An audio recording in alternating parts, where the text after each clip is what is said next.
now we see a different trend, which is a trend of reviving the liberal values, the values of open society. So I hope we will discuss these issues today, and we will have a very broad picture. Now, let me introduce our panelists today. It is Ola Hnatiuk, Vice President of Ukrainian Center. He's a researcher, essayist, translator of fiction and humanities. I did 30 books, both fiction and non-fiction. Her famous books are Farewell to the Empire and Courage and Fear. And Ola Hnatiuk knows very well both Ukrainian and Polish context, so she sees perfectly these issues from different perspectives. Also, we have a participant from Poland, Adam Szostkiewicz, who is an author, commentator on religion and politics, often quoted and interviewed on modern religious issues, and occasionally his work appears in Open Democracy Net, and he by Hannah Arendt. Let me also present our participant from Slovakia, Branislav Slyško, president of the Slovak PEN-Center. He was from 2013 to 2019 a press secretary of to the rector at the Comenius University in Bratislava, and from 2010 to 2012 European and Foreign Policy advisor to the Slovak Prime Minister. We also present our colleague from Lithuania, Almantas Samalavičius, who is a full professor at Vilnius Gediminas Technical University, and also professor at Vilnius University Faculty of Philology, author of 12 books on various topics, and editor of more than 10 volumes of I'm also very glad to introduce Maryja Martysevič, who is a Belarusian poet, writer, and literary translator from various languages, Czech, English, Polish, and Ukrainian, and she works on various cultural projects. And our colleague from Georgia, Zaal Andronikashvili, who is a research fellow at the Center for Literary and Cultural Studies in Berlin and professor at Ilia State University in Tbilisi, also non-fiction writer and blogger. My name is Volodymyr Yermolenko. I'm a Ukrainian philosopher and writer, and member of PEN Ukraine and editor-in-chief of UkraineWorld.org, a website in English about Ukraine. So I hope we'll have very interesting discussion. We still don't have all the participants today, but I hope we will have all of them. Now, let me first, before we start, let me give the floor to Andriy Kurkov, a famous Ukrainian writer and the president of the PEN Ukraine, for a brief welcome address. Andriy, the floor is yours. Thank you very much. Good evening, dear colleagues, dear viewers, dear friends. Actually, it happened so that today, all day, almost 12 hours, I was driving to Uzhhorod from Zhytomyr region, and I checked in the hotel not far away from Branislav. Actually, on the way, I was trying to find FM stations, and the FM stations were in Hungarian language. When I checked in, the lady downstairs at the reception proudly announced that I can drink water from the tap because it is artesian water. Artesian water, you cannot stop with pandemic or not. We are sharing this water. This is Central and Eastern European water under the borders, which should actually get everywhere where it is needed, like culture, like literature. And I'm extremely happy that actually I managed to not only to buy special headphones with microphone, first time in my life, and to use them, but actually I was in time to take part in the first session. And what I want to say that actually pandemic, of course, created a very complicated situation. I came here actually to pick up my older son, who is coming from Budapest, where he graduated from the university. So we'll be reunited next to Slovakia, and then we'll be driving tomorrow back home, and I will be probably connecting to the second meeting from another hotel on the way. But I think we have challenges much more serious than pandemics, because still we are more free than we were 30 years ago. Apart from the tendencies which were mentioned by Volodymyr. And of course, the most worrying situation is happening now in Belarus, and our colleagues and friends actually been beaten, detained, arrested, given 13 or 15 days, practically without trial. So, I mean, Belarus is really in turmoil now, and we have to be more active, demanding actually release of all the protesters and helping to demand new elections, new honest elections for Belarus. But I should say that situation in Ukraine is neither rosy also, because from today, 19 Ukrainian medias are blocked and banned from attending sessions of Ukrainian Parliament, which is obviously a revenge on these journalists for what they are writing about Ukrainian politicians. So we have to be on alert everywhere. And at the same time, actually, these challenges are making our life, well, more dramatic and more interesting, and it requires more energy and more creativity from us. So I am very happy to return the word now to the moderator, who is excellent at this business, Volodymyr Yermolenko, and I'm looking forward to listen to your discussion in order maybe to copy and paste some ideas which can be used also by Ukrainian PEN in this situation which we are having now in Ukraine. Of course, another last point, which was a shocking news for me, that Mr. Lukashenko announced that citizens of Ukraine, Lithuania, and Poland are not welcomed to Belarus anymore. But I mean, writers are like water. We will get there underground. So have a nice discussion and be brave and creative. Thank you, Andris. Thank you so much. I just imagined writers going underground, physically underground to other countries. But thank you so much for this inspirational word, and thank you for your experience, because you're traveling a lot around the world. You're a writer translated in so many languages. So you are living in this world of openness, obviously. Let me ask Ola Hnatiuk, who is having, let me say in this way, probably double identity, Polish and Ukrainian identity, and for whom this idea of open cultures, open borders is not only the theoretical idea, but very practical idea. Do you feel a threat to open cultures, open borders today, both from Polish and Ukrainian perspective?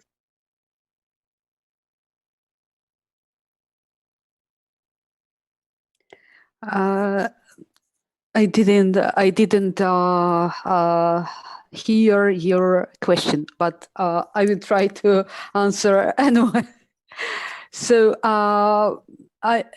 first of all, I would like to emphasize on my solidarity and our solidarity with Belarusian PEN and with Belarusian writers and scholars and Belarusian citizens, because the threat of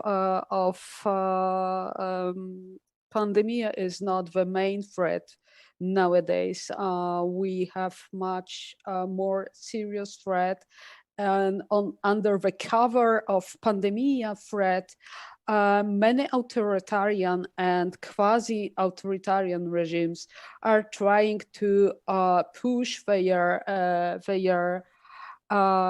agenda, their purposes on the scene, and to impose their citizens that they are guilty for this pandemic situation, and for that situation that our governments are not able to cope with this very extremely bad medical situation. So the situation in Poland is really bad, and we have protesters on the streets, but much worse situation is in Belarus. And because of this pandemic situation, we cannot observe as thoroughly as we would like to observe your protests. So please inform us as often as it is possible about your thoughts, your problems.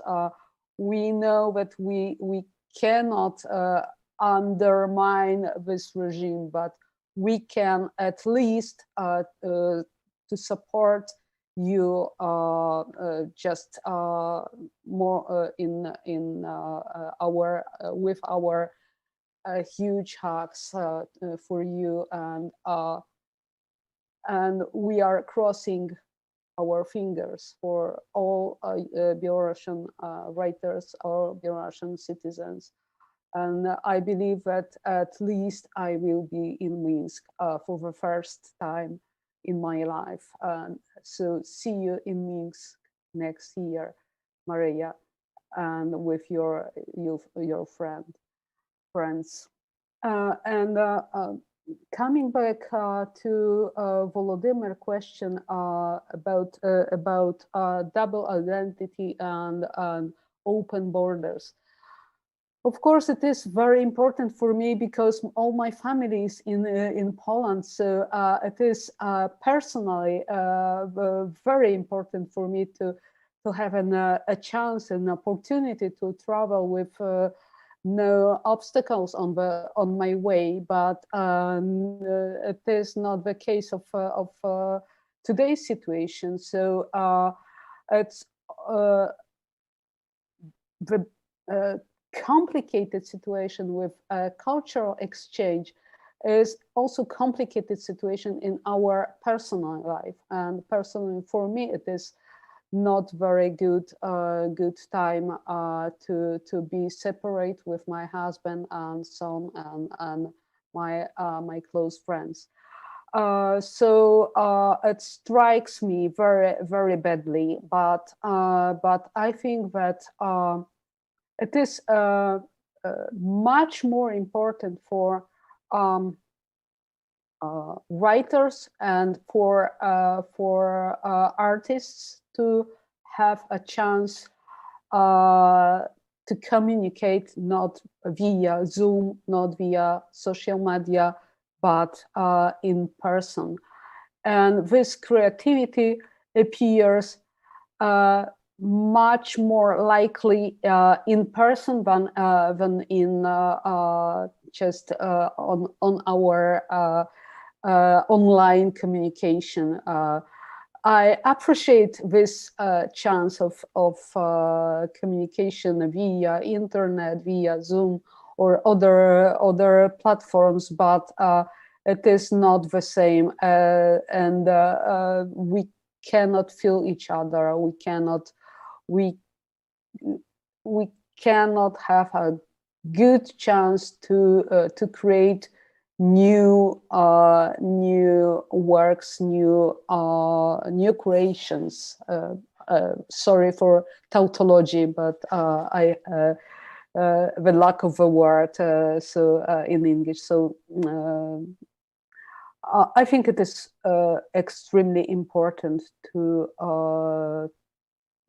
us to have such opportunity as internet communication, but to sum up, much more important is to have you all in Kiev or in Lviv. Our meetings, regional meetings, are we started to organize such meetings in 2012 when Ukraine was in threat under Yanukovych regime. And we believed that time that it is very important to have guests from and friends from our neighbors PEN Club to have a support, just moral support. And it turned out that during Euromaidan, during the Revolution of Dignity, it was extremely important, such connections, such contacts, and it works. So I believe that our temporary disconnection is only for a while, but not forever. Thank you. Thank you, Ola. Thank you so much. You talked about the Belarusian issue, and I wanted to ask Maryja, to pass the floor to Maryja. I would totally solidarize with Ola in expressing the sympathy and compassion of many Ukrainians who are following the Belarusian events, who are, identifying with the protesters and against the authoritarianism. But let me ask, do you feel that, because Ola mentioned Euromaidan, I don't want to ask a question whether you see similarities or differences. I know that it's widely discussed, but I remember our feeling in 2013-14 that we were kind of a chance for the values of liberty and dignity for the whole Europe, not only for Ukraine. Do you have this feeling? Do you have the feeling that these values of freedom, the European value of freedom, and the hotspot of these values now Belarus? Maryja. Hello to everybody, and thank you for your solidarity with Belarus. I can assure you that it's really important now, and we feel these waves of warm, of kind words from all over the Europe and the world. It's really important here now because our borders are closed, not only because of diseases, but also in some way politically.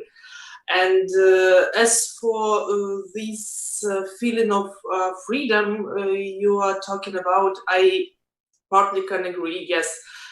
This year in Belarus, this COVID year in Belarus changed the country, and the feeling of freedom is the main thing that is new here.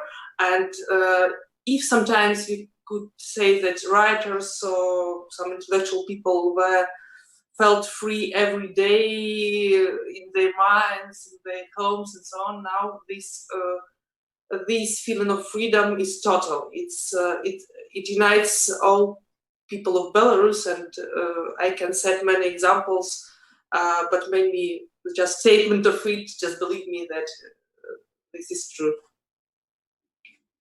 Maryja, thank you, but let me also follow up. It's very interesting that I heard one of the interpretations of the Belarusian protests that they are more likely to closer to the Polish Solidarność movement in the 80s than, for example, to Ukrainian Euromaidan. I would doubt this estimation, but it seems to me that this comparison with the Polish movement, with the, this why with Solidarność? Because it was kind of a movement integrating the whole society, not only intellectuals, not only writers, but also the factory workers, the people who are rather in the in the engineering, in the proletarian culture, whatever. So this is the most important thing about the Polish protests and probably about now the Belarusian protests. Do you agree with this comparison? Partly I agree, but also I may say that our protest is a kind of integration of all ideas of all kinds of protests we observed before. Maybe Solidarność is the best example because of things you mentioned, but also let me boast that I think that we are observing a new type of protest taking place in Belarus. Maybe not really new, because we can compare it also to Arabic Spring in 2011. People say that Tunisia shows the most. Belarus shows much similarity with Tunisia in 2011, but also we use this term a blockchain protest. That means that there are no leaders, and every person can be in charge of what is going on. For instance, we have this the local activity, small groups of people who do groups who do, for instance, culture or concerts in yards, and we can't say that there is a leader. Every day it's a new person, and if somebody is imprisoned or can't do it because of his personal reasons, for instance, because of COVID, because some people get stuck at home because of the disease, it goes on. And I think that this is a new element of what happened in Belarus this year. But I can't say this happened because Belarusian people are so inventive, so nice. I think this is the development of civic society in the world that gave us this blockchain scheme, and I am sure that it could be used in Russia, for instance, in a few years, or in some other countries who bear some difficulties with the political situation. Thank you, Maria. I think this decentralized nature of Belarusian protests is one of the most inspiring things and one of the most fascinating things. And it's interesting when we Ukrainians also see it, and we compare two Maidans, the Orange Revolution of 2004 and 2005, with Euromaidan. We see also that Euromaidan became more decentralized. And despite the formal leaders, their role was much less important than during the Orange Revolution. So we probably see it as a trend, and Belarusian protests in this sense go even farther because of this, even in terms of space, it is decentralized. So people gather together in the residence districts, not on the central square, not only on the central square. Let me come to our next speaker. And I would like to ask Almantas Samalavičius from Lithuania, and about Lithuanian experience. Look, you have two examples right now, very different. You have the example of Belarus, in which there are liberal values being reborn, and so fantastic. And you have the example of Poland, in which we have the backlash of authoritarianism. And we have seen this latest decision on abortions, which is kind of brings back all the thoughts about biological politics of the 20th century. What is your impression from being in Lithuania and comparing these things? Do you think that the trend of Belarus will win? So the liberty will win in Eastern Europe, or the trend of neo-authoritarianism will win? When you look at, for example, Hungary or Poland. Almantas? Well, it's very tempting, to give nice forecasts, but in fact, none of us knows how will things develop. And, looking backwards, to some recent events in our common Eastern European past, I am a little bit cautious. Of course we support Belarus. Of course we say, we support our neighbors, and that's very normal reaction. But generally, we have all the experiences that when you look, everything is going as if going very smoothly. Then in 2 or 3 years, when you look at the situation, it turns out that some other motives, come into play. Well, if I look back, say, at Lithuania's independence, in 1990 we said farewell to the Soviet Union. In 2 years we had former communists back into power. Just 2 years, of economic hardships.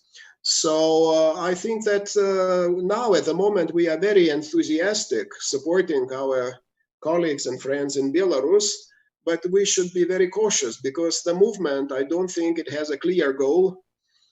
You still have a big player, Mr. Putin, around, and I think he at the moment decides not the European structures, not the American president, but Mr. Putin is the biggest player in the area. And we should have this in mind, you know, discussing things in Belarus. You know, if you look at Poland, of course, you see the other situation, you know, the freedom came to Poland even earlier, say, than to Lithuania, and they always had more freedom than the Baltic countries.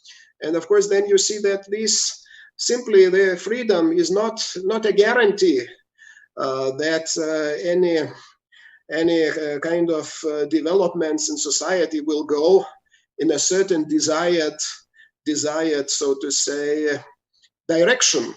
So we should be prepared to meet a lot of things ahead, a lot of hardships, a lot of changes, a lot of surprises. Generally, I think it's my very personal viewpoint that authoritarianism has no future. But it might take more dangerous forms, more democratic forms, with various governments and parties, you know, who exercise control with the help of PR, public relations, technology, manipulation of the masses, not just simply by power. I think this period when power, just the pure power, was, so to say, the main dominating element is now over. But we are entering in a much more complicated, complex, and even more dangerous world. Thank you, Almantas. It's very interesting. I fully share your concern about the future because this is also Ukrainian experience. 2 steps forward, 1 step back. Sometimes 1 step forward, 2 steps back. And it's very interesting. We had the same, right? So we had the Orange Revolution, then coming back of Yanukovych. We had Euromaidan. Then what is happening right now in Ukraine is described by many people as a revanchism of all the forces. So it's another question which rises up, whether these revolts and revolutions are just elements of a bigger picture, which we can call evolution. And if we talk about evolution, so where the Eastern Europe is going, right, from authoritarian past to a more liberal future, or vice versa. And maybe we will have another trend like 1 step forward and then 2 steps back in some countries. But let me also address Branislav. And from the Slovakian perspective, I would ask you a question about Europe as a whole, because when Central and Eastern Europe countries like Slovakia, Czech Republic, Poland, Hungary, Lithuania, you know, all of them, like 10 countries were joining the EU in late 2000, there was a feeling of reunification of Europe. Now I'm afraid there is a feeling that Europe is more and more like turning into kind of a different regions. Do you have this impression? Is still European idea alive in your country, in Eastern Europe in general, and on the European continent in general? What do you think? Thank you very much for this question. It's really very interesting and very important. Let me just firstly also express sympathies and solidarity with Belarus people and also with problems in Ukraine, which already Andriy mentioned. Coming back to your question, I think that the European ideas are still strong. Also, they overcame just 2 big problems, which were connected to migration, then Brexit, that United Kingdom leaves the EU, and now pandemic situation came. There is also a problem because health care system is up to member states. So there is not so big organization by the EU, and people are lacking and taking it for responsibility, the EU. But actually, this is in legislation in the system of the EU. It is up to the member states, and there are big differences. So I think that firstly, both of them, migration and Brexit, are maybe the biggest challenges the EU ever met. So Volodymyr, I think that your question is, yes, there are some doubts because we do have problems, but if you will follow Eurobarometer as expression or opinion poll of people, they are still very much in favor of the EU and in the EU values.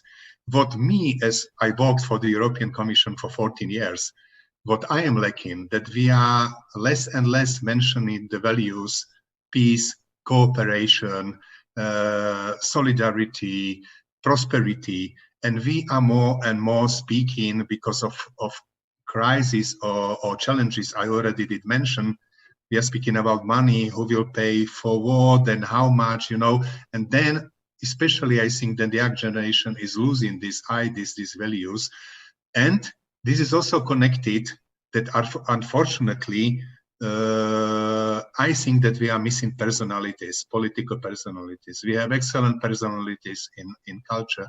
We have in Europe. We have excellent personalities in science, in research, academics. We have personalities in sport, but I am lacking personalities in European institutions. I mean, when I worked for the European Commission, Barroso was head of the European Commission, president, and all my colleagues spoke, oh, it couldn't be deeper all over, you know, that, I mean, this is probably the lowest level. During Juncker, everybody would be happy to have Barroso back, you know, that there is nobody who will sell message to young people. What is the EU about, you know? And these people who really don't have feeling for the EU and are making crazy mistakes. Like, for example, Juncker just after the wave of migration, when member states ask for the summit of European Commission on topic of migration, Juncker publicly said for media, this is not topic for the Commission. You know, I mean, this is just the reason for resignation if 500 million of people know what is important and President of Commission doesn't know. After that, there were about 3 special summits on this and didn't help to solve the situation. But I mean, his reaction was also when the UK,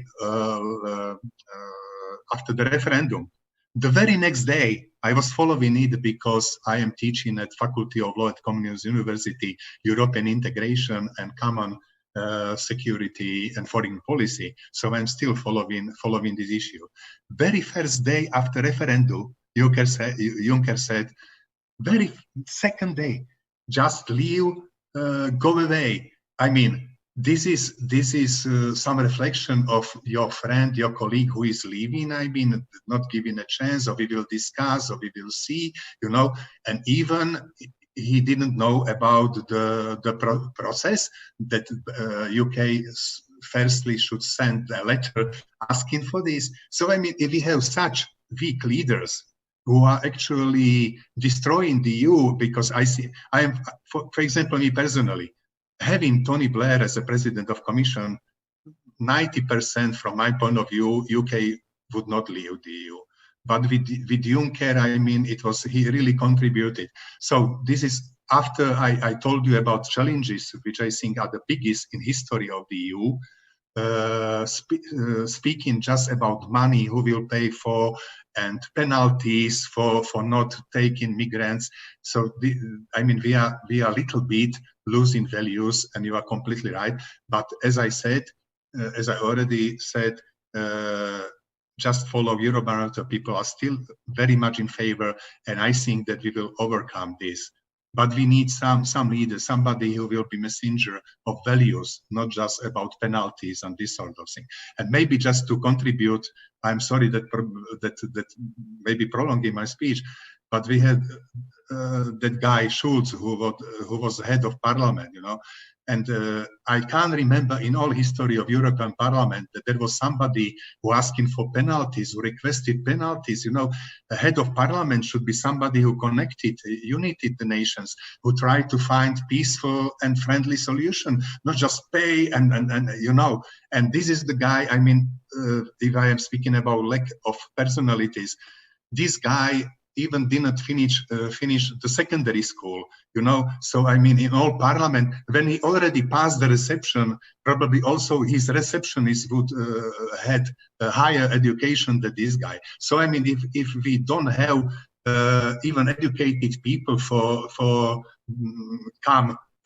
becoming to head of parliament, then we can't be surprised what is going on in Europe. Thank you, Branislav. It's very interesting. You give this depersonalized picture of European bureaucracy. I think it's one of the interesting questions, and we can also think also about other countries where these depersonalized bureaucracies win. In Ukraine, we have the opposite. Like we don't have depersonalized bureaucracies very strong in European sense, but we have the personalized politics. So it's a completely different problem. But I will come back a bit later to you with the question of the openness of Europe as a whole, but this will be later. Let me ask now our Georgian colleague, Zaal. Thank you so much for joining us as well. You have, as far as I see from your short biography, you have a connection both to Georgia and to Germany, so you can like compare the Georgian experience with the experience of one of the most powerful countries in Europe. But let me ask about our region, what is called Eastern Partnership. So we have at least 6 countries, Ukraine, Belarus, Moldova, Georgia, Armenia, and Azerbaijan. We have now a very difficult situation with the war between Armenia and Azerbaijan. It's another tragic thing in our region. But it's interesting how it changes, because I remember like 10 years ago, like Ukrainians were so unhappy that they are with the same basket with Belarus because they were telling, look, we are democratic, Belarus is not. Now it's changing. I hope it will change. The same maybe with Armenia. So Armenia had a democratic revolution. Mr. Pashinyan is in power. We don't know what will happen with him because it seems that Russians don't like him at all, obviously. But we see this democratization process going on. It all started probably with Georgia, with the revolution of roses in early 2000, and maybe Azerbaijan. Well, we really hope, everybody here, I really hope that Belarusian protests will win and Belarus will become a new democracy in Eastern Partnership. So do you have the optimism about our region that step by step, country by country, it's becoming more and more open and democratic? Zaal. Well, thank you very much, first of all, for inviting me. I'm very glad to be a part of this discussion. And then I will also start with an expression of very strong solidarity for Belarus. So lots of people in Georgia are, you know, well, they are with you, their hearts are with you, and we wish you success in what you're doing. And that brings you brings me to your question as well, because I have a feeling, so you described this, well, democratic movements. I have the feeling that we just don't have just common history or shared history, being parts of Soviet Union 30 years ago. So that is, maybe it was the time when we thought, well, the only thing which connects us is this history of the Soviet Union. But our recent histories proved that we have lots of things in common. And we are, well, let's say, to speak it maybe with military metaphors, fighting the same battle. For well, you can call it democratization of our societies. You can find maybe a better name for that. But if you take Belarus as example, you know, which is a Germans would say Spätsünder, so the last one.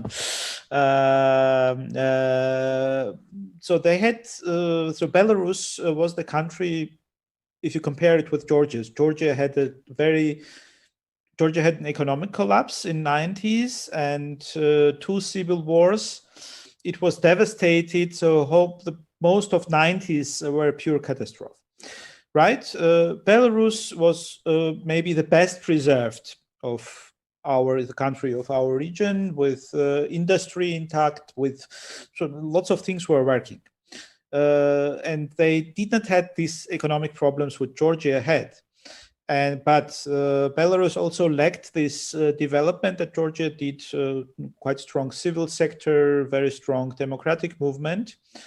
But even if you see that Belarus lacked every kind of structure like this, the basic structure of the civil society, we see now the millions of people on the streets of Minsk and other cities of Belarus.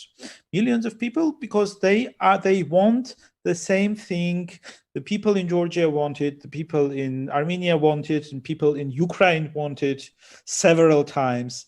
They want to govern their states themselves. So they want power back. People want their power back. And this is not some kind of imported understanding of democracy and civil society, which we started in the 90s, you know, something that we heard of, well, democracy or Europe is good because democracy is there, or democracy is good while it is in Europe and they're prosperous and so on. So this is not some kind of fake desire of this kind of facade democracy, but it is a genuine will of people. And that Belarus is the proof of that. So if we could, you know, say, or if Russia or Putin or Lavrov or somebody could say, you know, this is Soros Foundation and this is USA, which is working there, and people in Georgia or in Ukraine in reality want to come back to Russia and want to have, you know, close connections to Russia, they cannot say the same thing in Belarus. You know, in Belarus, there is, well, no Soros Foundation, no strong influence of the United States, but the people are there and they are saying, we want our power back. And I think it's brilliant. So it's a proof of something. It's a proof that we have a shared history, a shared recent history, not just the past, but present, the history that is happening now in the region. And we are connected. And then we can start to do things that we are doing maybe now to make these connections stronger. Because I have a feeling that our knowledge of each other, even the close neighbors, Georgia, Armenia, Azerbaijan, was not so, you know, not so big. So there were not lots of things that we knew about each other. And then we started to rediscover each other in last 10 years, 15 years. We started to take interest in our politics. We started to translate our literatures, to look our movies, you know. So this region, this Eastern Partnership, as you called it, no? Eastern Europe, started to grow together. And I think this is a brilliant process. So I like it because we united, we are stronger, even not just vis-a-vis Russia, but even vis-a-vis European Union. So they start to take us seriously because they see that we are not just kind of countries in between Europe and Russia, and we have to do something with them, but we have our voice, and this voice becomes stronger and stronger every day. Thank you, Zaal. It's very interesting what you said about this, you know, Soros topic, which Russian propaganda is using. It's so funny how it is now using in Ukraine, saying all these reforms is done by Soros, etc. So it seems that the same kind of patterns are applied everywhere. And on Belarusian protests, we have seen that, well, they were saying, look, it's all Lithuanians, it's all Poles, it's all, you know, Ukrainians who imported all this. So they're trying to say, but it doesn't work, obviously, because there is so much, I agree with you, there is so much of internal force, and maybe it's another confirmation of the historical process which is going on in our region. So let me ask our audience that you can ask the questions. on this broadcast that you are watching. We hope that you're watching on Facebook. You can ask the question, and then my colleagues will pass this question to me, and I will ask them to our brilliant speakers.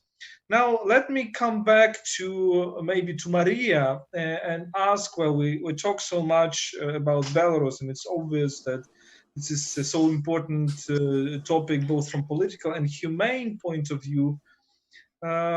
It's interesting. I would still try to ask this, humane question, because we remember our experience, Ukrainian experience of Euromaidan, was saying that the crowds of people went to the streets primarily after the violence, after the first signs of violence, when the students were beaten on the 30th of November, and there was a huge crowd of people on the 1st of December.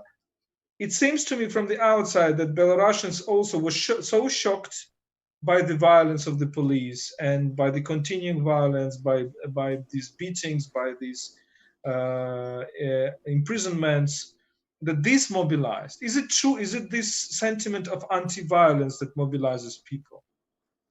Thank you for your question, and again, thank you for your solidarity. But also, I think that maybe anti-violence is not really a proper word, because I would use injustice. In English, несправедливость. In Slavonic languages, because this feeling of total injustice moved people, and in this word, this word includes all kind of things. It's like shock of. We were really shocked after 9th of August, when people in prisons were just tortured, and we had no internet connection, and for 3 days happen, and a description of situation followed the same like it was in second, like during the World War II, and Holocaust and Gestapo were very common words used by people.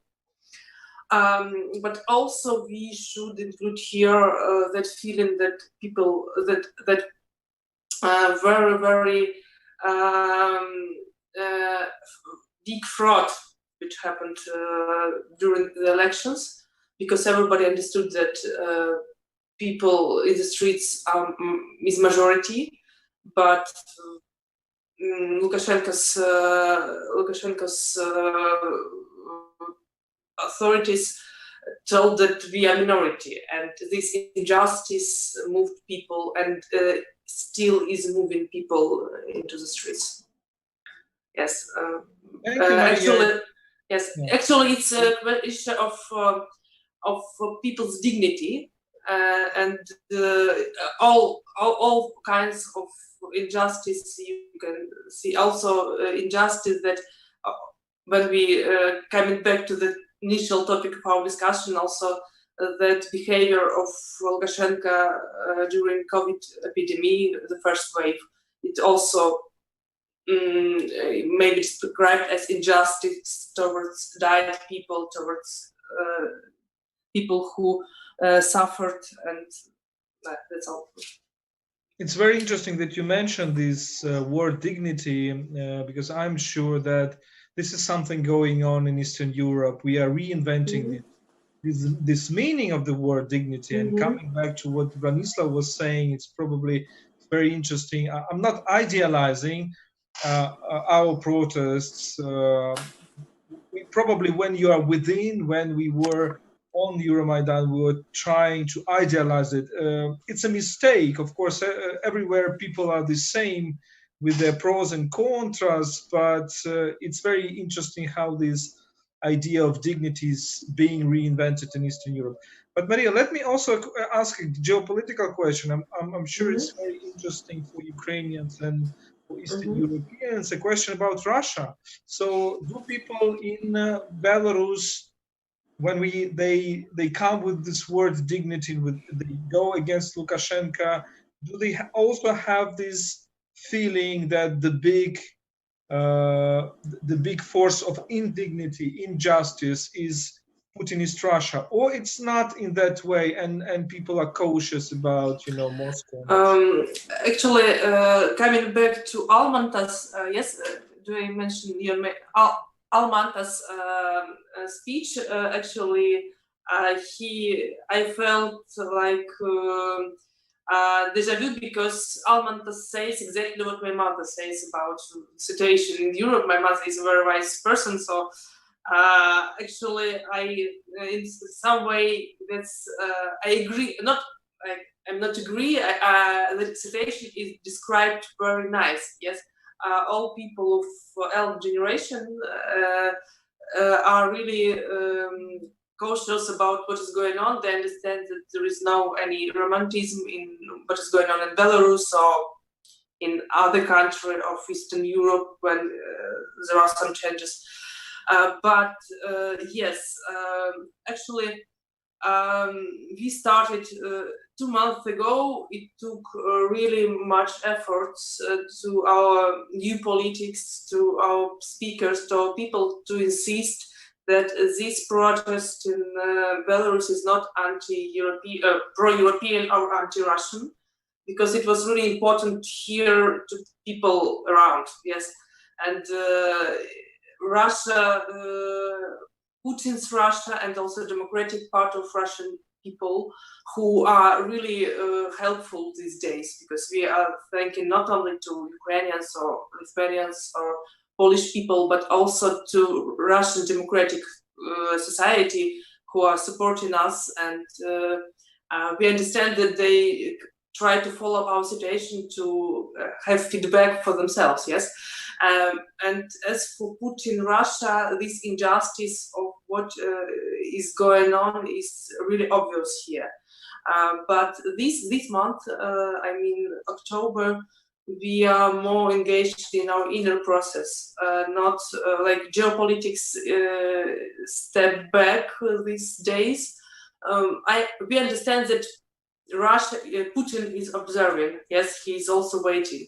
Maybe they, but obviously there was taken decision not to put military force here, and when everybody understood that it wouldn't happen, everybody relaxed. Yes, because there's a main threat from the east that they can just go with to help Lukashenko to kill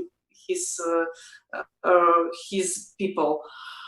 Not his people, because we are not the people of Lukashenko, but to kill Belarusian people. And we understand also that Belarusian issue is not, we are a small country, but some way we are important for Russia. They're not going to push the situation really strictly. But also we should understand that this freedom, it also means here freedom of Russian context, and in this time in Belarus, it's really important and really strong and really obvious. For instance, I can set only one example. I'm sitting at my home, which is in the middle in downtown Minsk, and in 1937, this district was built for the first time. It was a suburb of a new Minsk, a new Soviet Minsk, and it was called Pushkin district. Pushkin district, because 1937 is 100 years after his death, the death of Russian poet. Pushkin is a symbol of Russian Empire in some way, and when my neighbors started to invent the topic, the symbol of the district, they were informed by me, by other writers who live here, that we have that Pushkin district topic, that we have many streets named after different writers, both Russian writers and Belarusian writers. And they told, no Pushkin here, because it's like we don't have much in common with this particular poet, but we are going to be a literature district. So now we are a literature district, because they took the topic of literature and make it a symbol of our solidarity. We are going to make we have readings, we have concerts, we have events, and also we are going to make some bookstores, some book crossing events, because people really like to read in this. They're really intellectual here, but it shows that yes, we are not with first of all, it shows that people are not aggressive towards Russia itself, but this empire context is going away. And I'm sure it's not only the issue of time, because 30 years after Soviet Union passed and new people were born, but also issue of the natural process in our region, because I know that Russian language is strong in Belarus and in Eastern Ukraine. I know that in Georgia, in Lithuania, young people less speak Russian nowadays, and our discussion shows that English, for instance, becomes the language of international communication in Eastern Europe either. But we see that this Russian context goes away, and Putin, as a part of it, also is not really important for people here.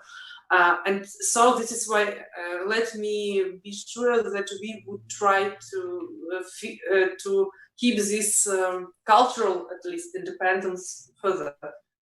I don't say about economical or political independence, it's very complicated, but this cultural thing would improve, I think. Sorry for speaking too long. It's very interesting what you said about Pushkin. So Pushkin is a kind of a symbol of Russian imperialism. It's a radical thought, I would say. No. Actually, I live at Chernyshevsky Street. My street is named Chernyshevsky Street, and we don't touch Chernyshevsky as a leader of Russian left wing and first Eastern European feminist and so on. But Pushkin, in some way, it's like the way his name came here is a part of empire story. And this is a big discussion in Belarus, so let's just, yes. But it's very interesting, very interesting. Yes. Thank you. Let me, now we're turning to this, from this Belarus Russian story, and we can also hear the implications of course, Ukraine Russian story. And reflecting upon what Maryja was saying, I'm thinking that it's interesting, just a food for thought for all of us, if Belarusian protests come with, as an internal bottom-up protest, it's quite possible that this also energy will one day come to Russia itself, and then probably we can be waiting for it as well. But let me now turn to another context, which is Polish-Ukrainian context, and address Ola Hnatiuk. And I was told that Adam Szostkiewicz also joined us. So Adam, welcome to this discussion. Thank you. I'll ask both of you, first Ola and then Adam, so that Adam have a little bit of time to reflect. We talked a lot with Ola, with you about this Gedroids heritage and how it is being threatened today. And I think this threatening of Gedroids heritage, meaning this kind of also openness, like post-war idea of openness, cultural openness, it is something that is the dismantling of this heritage. It's something that is present not only in Poland, or probably also in some circles in Ukraine, but also in other countries. So, do you see as a real threat of this, an attempt to build cultural walls and say that and stress on the things that disintegrate people or disintegrate nations rather than what unify nations? Ola?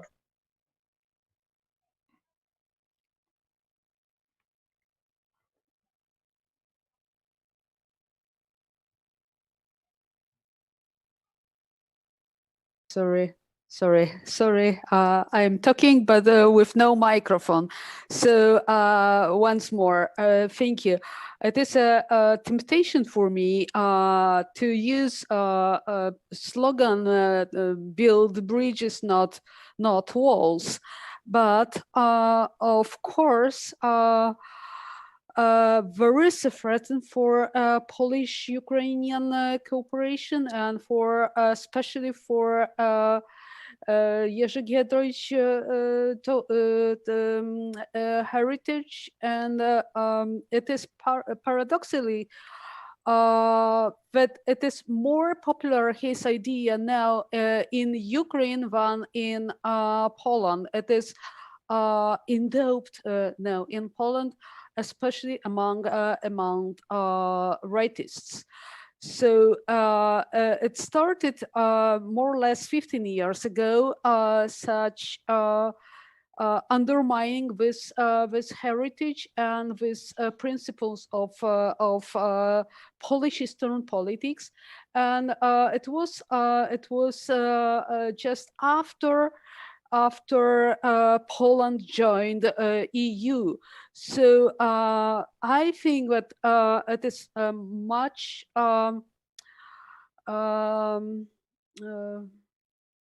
it is a problem of common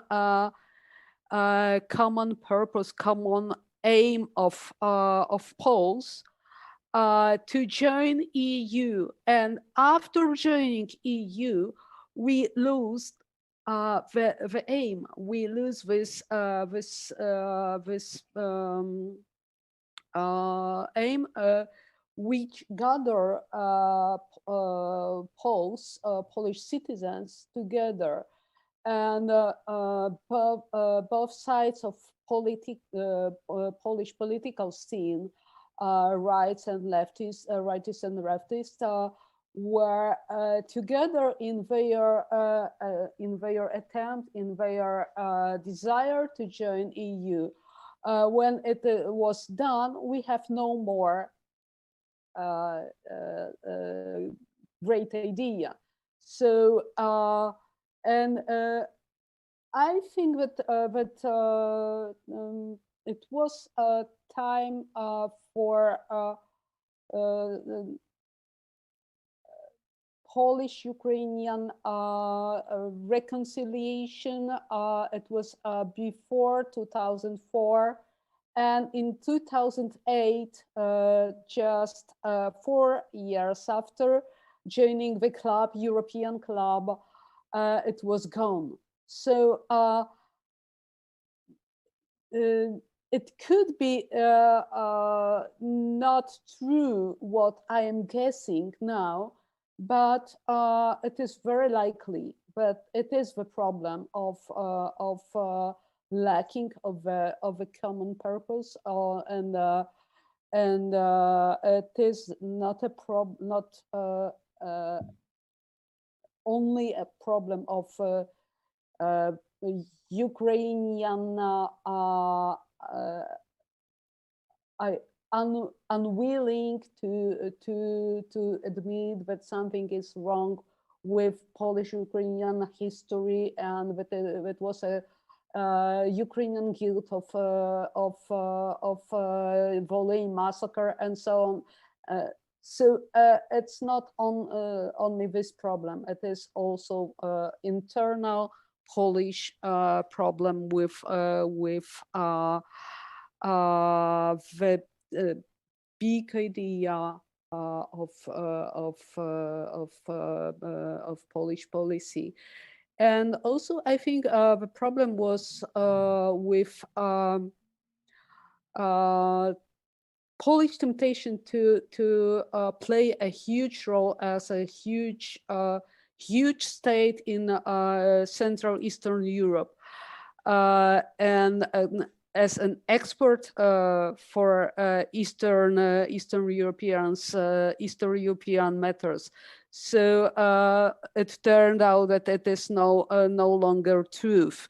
So I can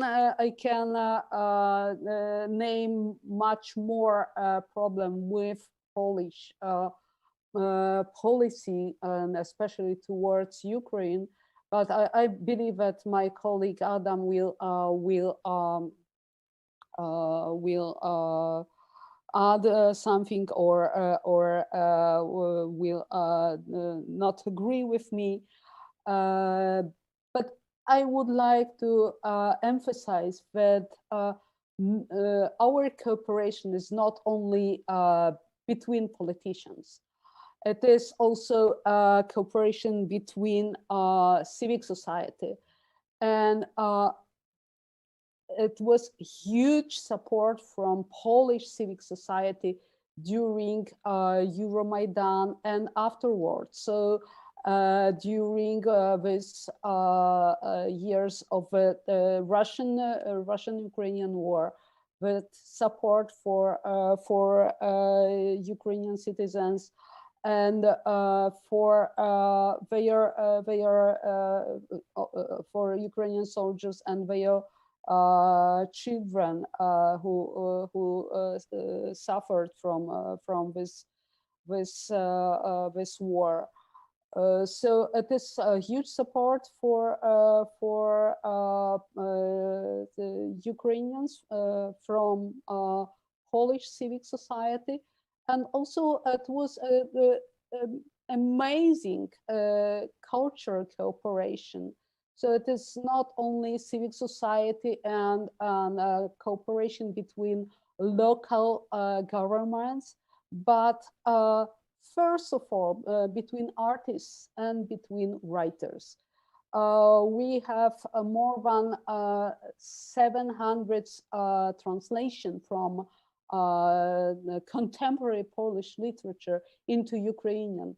And we have many translations, not so many, 10 times less than in Ukraine, but it is a huge amount, almost 100 translations from Ukrainian prose, poetry, and essays, humanities. So it is extremely good cooperation between us. So I believe, to sum up, I believe that politicians are coming and leaving, but artists are more prosperous than politicians. Thanks. Thank you, Ola. It's very interesting what you said about the EU as a goal. In this sense, I would say probably that heretic thought that it's better for Ukraine not to join the EU and have it as a indefinite goal. And in this sense, we'll be always, directed to something that will never happen. But at least we will not lose this goal. But this is a joke, of course. Let me ask Adam maybe to reflect upon what Ola said, and before I give you a floor, I would suggest a kind of a reflection myself, what's going on in some of the countries like United States or Poland or UK, these cleavages, this polarization. It seems to me that one of the key issues is that this consensus between left and right, which Ola mentioned, I would call it consensus between liberals and patriots, between those who stress the human rights and those who stress the identity issues. This consensus that was dominating the European politics in the 90s and 2000, and maybe even from the 80s, just broke up. And these two branches, two flanks, the liberals and the conservatives, started radicalizing and polarizing between themselves. That's what happens, it seems to me, in US politics and in Polish politics, but maybe I'm wrong. Maybe I'm totally wrong, and you will correct me, Adam. Thank you. First of all, let me greet everyone present in this discussion. I'm sorry for joining the conference a little bit later, but that was because of a misunderstanding, I think, because in the email that I received, the time was 7 EET, which is Eastern European time. So I thought I'm even more happy to have just one more hour to join. Anyway, here I am. I've been working as a political journalist for a long, long time, and I was happy to meet the very, shall I say, founding fathers of the idea of Polish-Ukrainian dialogue and reconciliation in both political and cultural terms. And with all this, I must say, I am regrettably, I'm not very optimistic about the future and the prospects for both Ukraine and my country and the whole region as things stand now. Well, I'm talking about politics, of course, now, first of all, but also about the implications of the political turbulences, shall I say. Cultural implications, meaning more closed societies, return of censorship. Sometimes it is in disguises, sometimes it's quite open. It also means a return to the so-called identity politics, but in the very confrontational understanding of the term. So I wouldn't contest both you and Ola Hnatiuk in what you said. I would even say that to me, it looks a little bit more negative, more pessimistic. Now, as far as the Giedroyć issue is concerned, again, to me, there are at least two dimensions to this. Current political dimension and a more intellectual one. But in both respects, I cannot find any sort of consistency, which makes it a big, big problem, a big, big challenge. No consistency. The Polish government of today has not been able to develop a consistent policy vis-a-vis not only Ukraine, but also vis-a-vis Russia under Putin. And sometimes people like myself, we feel that they are hesitating between a continuation of the, let's call it Giedroyć pattern, or changing it, just scrapping it, putting it into the bins of history, and instead trying to find a new relationship with Putin's Russia, to the detriment of the Ukrainian interests, of course, and also that could result in a complete reshaping of other Polish shall I say, problems to be solved. So politically, it is in a deadlock without the Polish government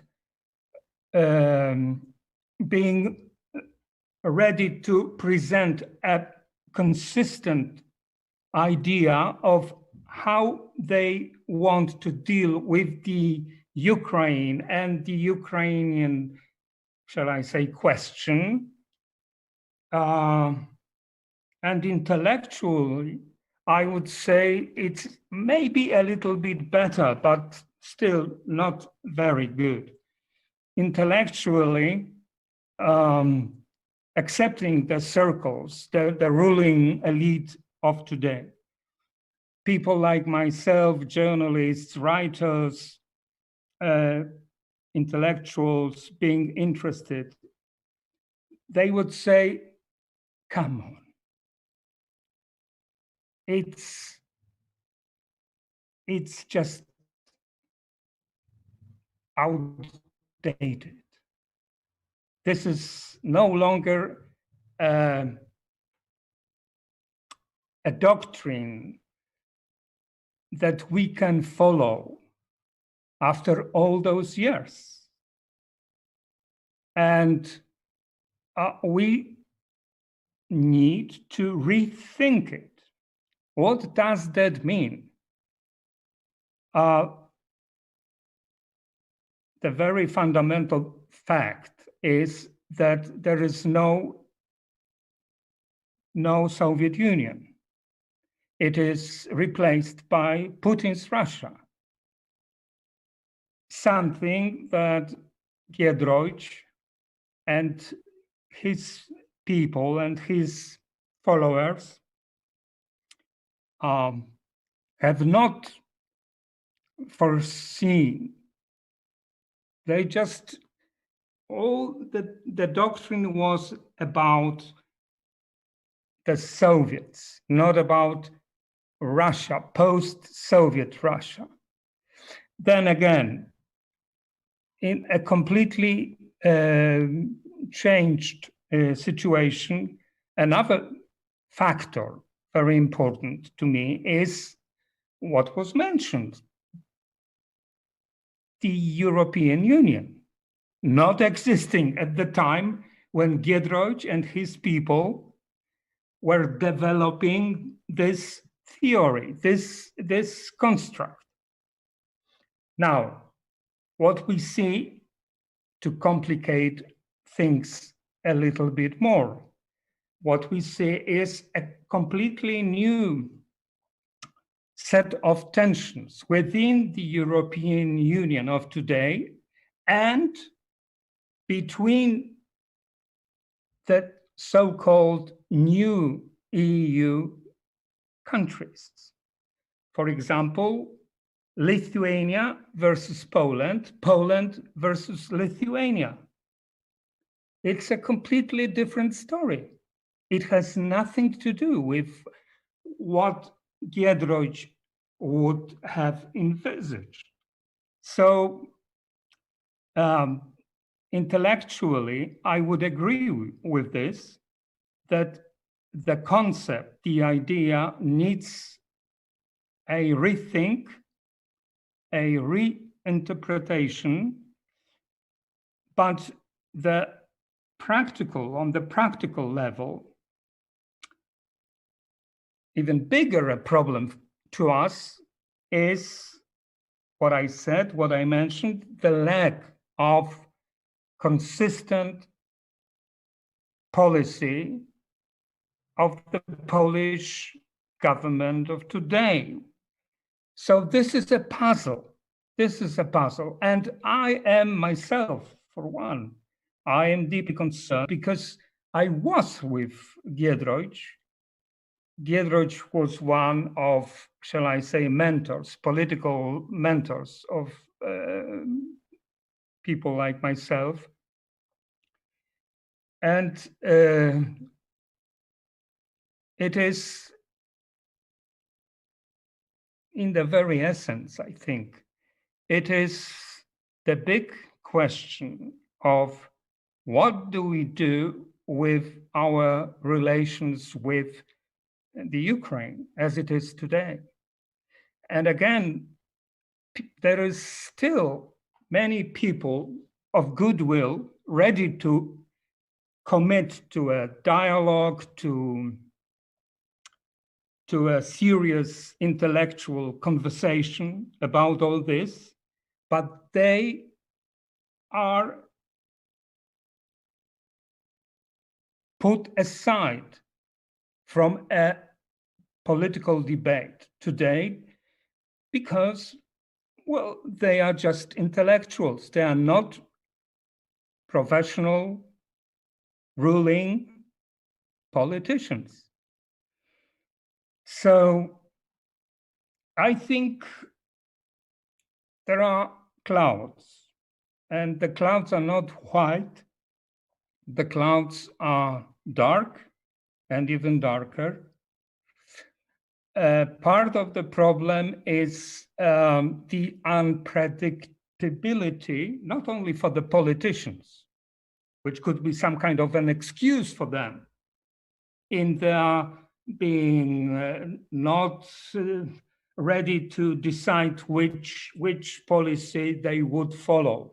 But also, it is just a problem like this, that sometimes it seems to us, to people like myself, the liberals, the liberal Democrats in Poland, that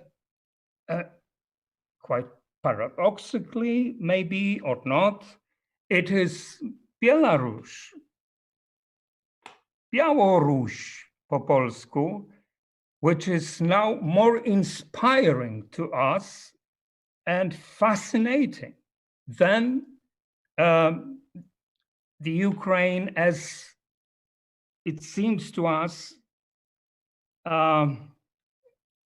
she looks like today, because we have many big questions about the Ukrainian politics, and yeah, there is a saying, it takes two to a tango. We are not quite ready to say, oh yes, we know who we should talk today to in Ukraine on Polish-Ukrainian relations and future, while we could name names on this regarding Belarus and relations between Poland and Belarus of today, after the protests and in the present moment. So this is more or less like I see it. Of course, this is my private opinion. I'm not speaking on behalf of anyone. I'm not speaking on behalf of Polish PEN Club, of course. This is my private opinion. But I'm afraid it is not that bad informed, because I have many conversations. I meet many people on both sides in the Ukraine and in Poland. And one last thing about all this is, of course, another aspect which is very interesting, perhaps a little bit closer to our agenda. We are PEN people now, today, in this conference, not political journalists. So it is maybe this which makes us a little bit optimistic about the future, that Ola Hnatiuk mentioned herself just a few minutes ago, talking about the so many books being translated into Polish and into Ukrainian. So on the level of the culture, especially the higher culture, whatever it means, in terms of meeting people, in terms of a civil society in all its expressions and incarnations, there is some hope. But the ill fate of our region is, I'm afraid, politicians. And if the politicians of right-wing, nationalistic, and so on and so forth, would prevail, the culture would be again under constraints that would be a return to a close border cultures, both in the Ukrainian and in Poland. So there is a potential, but there is no guarantee, as I see it, that the potential would not be wasted. We try to do our best to keep it alive, but we are not the politicians. And as I say, the politicians, as far as I can say, both in the Ukraine of today and in Poland of today, are not ready to seriously commit to this topical issue that we are now discussing. What future for Poland, Polish and Ukrainian relations? Thank you.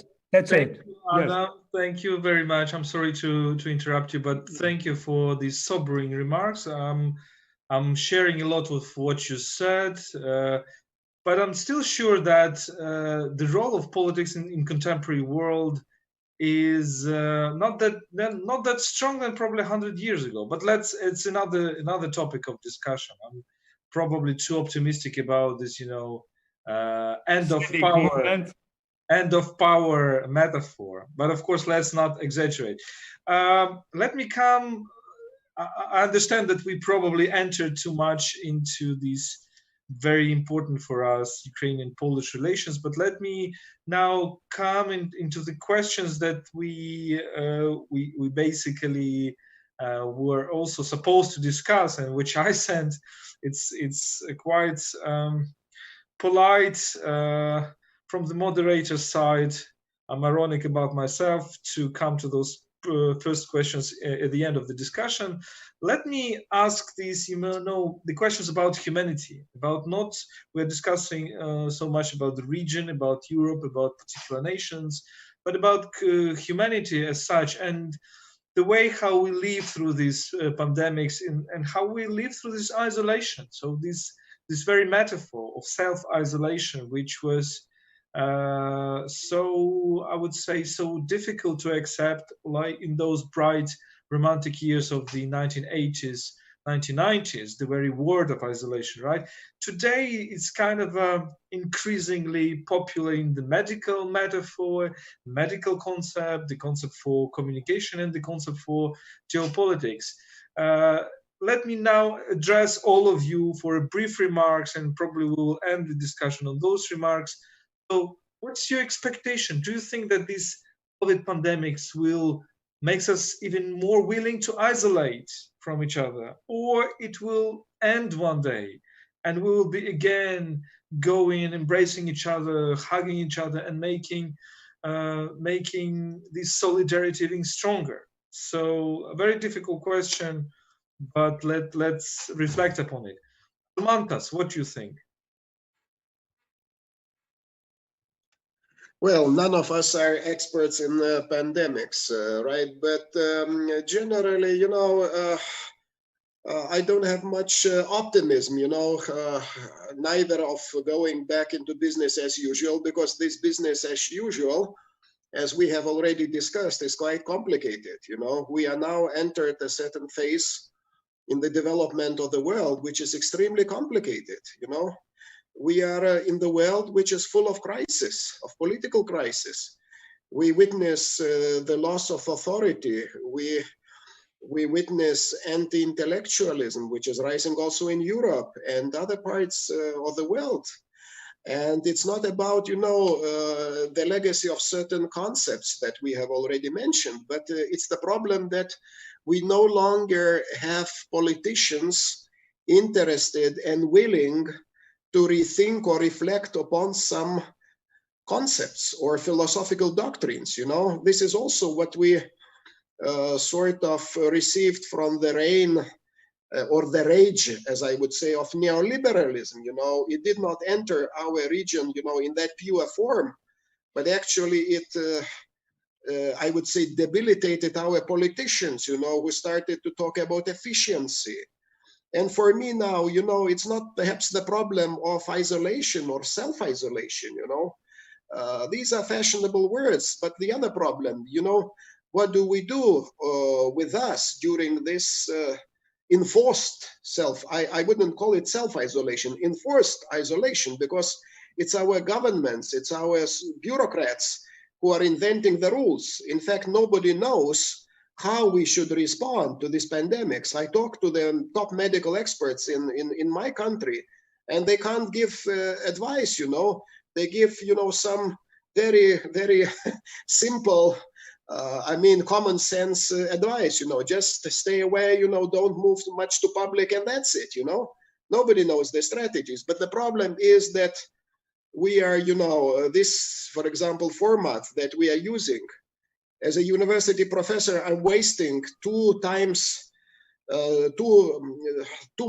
twice much time on the same procedures.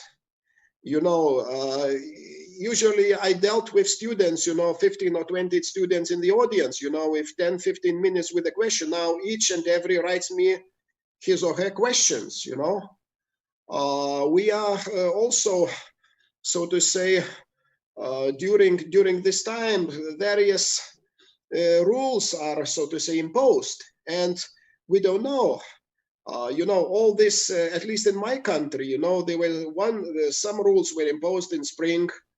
Then we had strange summer. Now we have another rules, and nobody knows. We have also shift in the government. So I am, to cut the long story short, I am trying to be very cautious about the situation, but I'm not that much concerned, because you see, we are talking, we can talk. That's no problem. The problems are perhaps elsewhere. Thank you, Almantas. And the same question goes to Branislav. Well, definitely we are living in interesting times. It reminds me that it started, actually, the story started in China, and Chinese people used to wish each other when they meet interesting times, while we would like to come back to so-called normal times, actually. Who would suppose that we would live in times of, once I saw a film with Dustin Hoffman, Outbreak, where he fights with so sort of Ebola virus or whatever. But this is nowadays. These are the times in which we are living.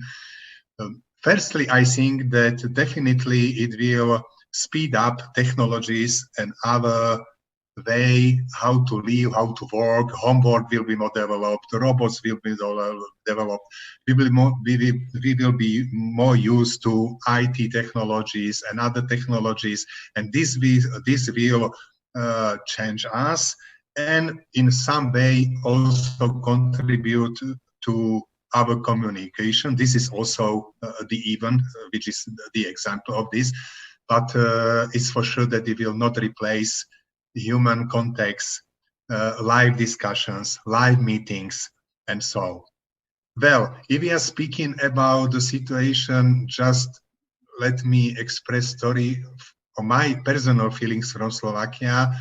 When it started in spring, me personally, I got COVID-19 a sort of messenger also to make us better, more empathic, to have more sympathies, more cooperation. Actually, it started like this at the beginning. People were preparing by themselves masks, helping to all the elderly people and so on and so. At the beginning, it looks like this. Then it stopped. Then the restrictions were easier, and we came to more normal situation. And when it came back, also with contribution of new technologies, these conspirations, hoax. So now you don't feel so much empathy, but it divides the society for two parts. One which is more careful, responsible. Second one which do not believe absolutely in this. It's just flu. It's normal flu. I will not take any mask on this. I am young and healthy. Nothing can happen to me. So no empathy to other people who are in risk situation. So I just wanted to say that I am a little bit losing this my first acceptance of COVID-19 also as a messenger. But I don't think that will change us radically. I more think that we will use, especially once vaccine will be efficient, we will use more technologies, but I think that we will continue in human context, live discussions, and so on and so on.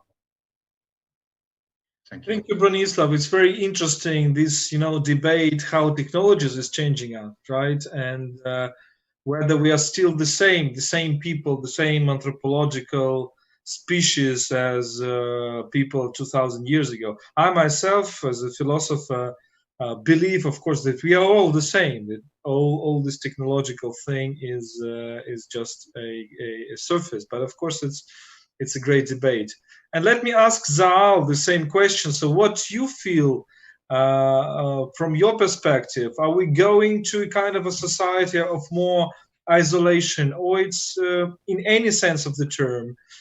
More walls, more obstacles, less communication, less movement, etc. Or it's just a temporary thing and we will be tired of it in 1 year and then we'll again embrace an even more open world. Zaal, what do you think? Well, thank you very much. It is obviously difficult to say. So if you listen to what people were talking or writing, some people like Giorgio Agamben, an Italian philosopher, said that it is like a proof of his theory of state of exception, and this is the proof of super state coming and surveillance state. And people like Zizek and Badiou were saying that this might be a chance to bring down capitalism and start something new. So everybody was projecting, some kind of his own or her own ideas and desires into this pandemic, both pessimistic and optimistic. And maybe perfect pessimists like Michel Houellebecq said that it will be same but worse. So possibly we are currently in this the state of being same but worse, because what I see in Georgia is that government is using this pandemic, or the ruling party is using this pandemic to win the next elections. And what I'm seeing in Germany is that the state is supporting, economy. They're supporting Lufthansa and Deutsche Bahn and things like that, but they are not supporting culture, so they are would rather close down all of the theaters and opera and concerts and bars and restaurants, but in order for one of the great films to live up. And this is the situation we are living in, and what we see that we as citizens have not so many chances to react. So we can protest in Facebook, unlike Belarus, where the people are on the streets. We are mainly protesting in writing, and people who are going on the streets, for example, in Berlin, are corona deniers, right-wing people, and so on. So the strange things are happening. And although they hint to a very, I would say, bad direction, I don't know on what basis, but everything. So as we know, and if we are thinking dialectically, what we should do is that every situation is not just bad and good, and there are, good sides that we might use and functionalize. So, for example, myself as university teacher as well, I have the same problems, of course, but what I hear from my colleagues that they are attending conferences where there are people starting from Chile to Japan in different time zones and discussing together, which would be very difficult otherwise. So people start to have, especially students, access to conferences and to talks they were not be able to do it otherwise. So there are maybe some good points for that, but we are definitely now in this moment losing kind of tactility, you know. So we need, as humans, we need a personal interaction. We need, you know, not just to see each other in Zoom and talk to each other, which is very nice, of course, but we need, you know, we need this aura. We need some kind of this you know, this kind of tactility, and this is, without this, we would certainly end in some kind of dystopian future, which would be maybe not isolation, but which would be, well, which would deprive us of very essential things. But well, and this is maybe, I don't know, even if there would be a vaccine, as Germans are promising us, and the British. Even in that case, this should be a great lesson of how our life can become. Now we know. So this is not just dystopian novel by somebody. For example, the Russian writer Viktor Pelevin, who is writing about these technological things, but this is a dystopian novel we are living in. And now this might be a final warning for us, you know, for things that technology cannot replace everything which is human, you know. And this might be an interesting lesson, and this might be worth of thinking that we need, you know, maybe something very basic, like going in the cafe in the corner and have a beer with a neighbor or a friend of us, you know. And without that, something in our life would change, which would maybe not dehumanize us entirely, but to a certain degree, right? And the second big warning is, of course, so we have now the kind of apocalypse light, you know, so we can make fun about it.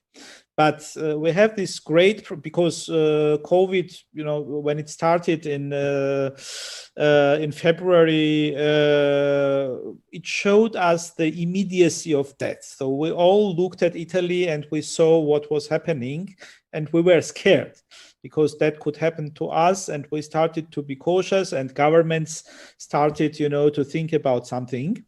But we still have this problem with climate change, you know. So we have COVID deniers who don't believe in things that are happening in front of their noses. We have deniers of climate change who don't believe in things which are more remote. But the results of the catastrophe of climate change could be absolutely uncomparable to what we have now. And then we will definitely not be able to laugh about these things, you know. And this should be maybe the final warning for us, to think and to turn around and maybe to change some things. Thank you, Zaal. This is a very important conclusion of our debate, and I'm very glad as a philosopher that we ended up with such philosophical things. I'm just wondering, you know, sometimes that probably we are living in a world of which 19th century was dreaming about, because the 19th century was dreaming about the world of pure spirits, which would be absolutely independent from the body. So we are now living in this world, and it appears that it's not that fun as 19th century, or some, you know, mystics or like Swedenborg, who believed in 18th century. So we indeed need our bodies, need the tactility, need direct action on streets, and not only social networks. But it's an interesting conclusion that we're living in. Thank you so much, colleagues, for this conversation. We covered so many topics. We talked a lot about politics, but that's our reality. But we talked also about other things. Let me thank you, PEN Ukraine. Let me thank you, Andriy Kurkov, for welcome address. And let me thank our panelists, Hnatiuk, Zaal, Andronikashvili, Maryja Martysevič, Almantas, Samalavičius, Branislav, Slyško, and Adam Szostkiewicz. Thank you so much. And well, the good thing about all this situation is that indeed we didn't need to pay a lot of money for plane tickets, but we had a very interesting exchange of thoughts. But of course, it would be much better to see each other in person, and let's hope we will do it in a year or maybe even earlier. Thank you so much, and have a nice time, nice day. Dziękuję bardzo, dziękuję. Pozdrawiam z Krakowa.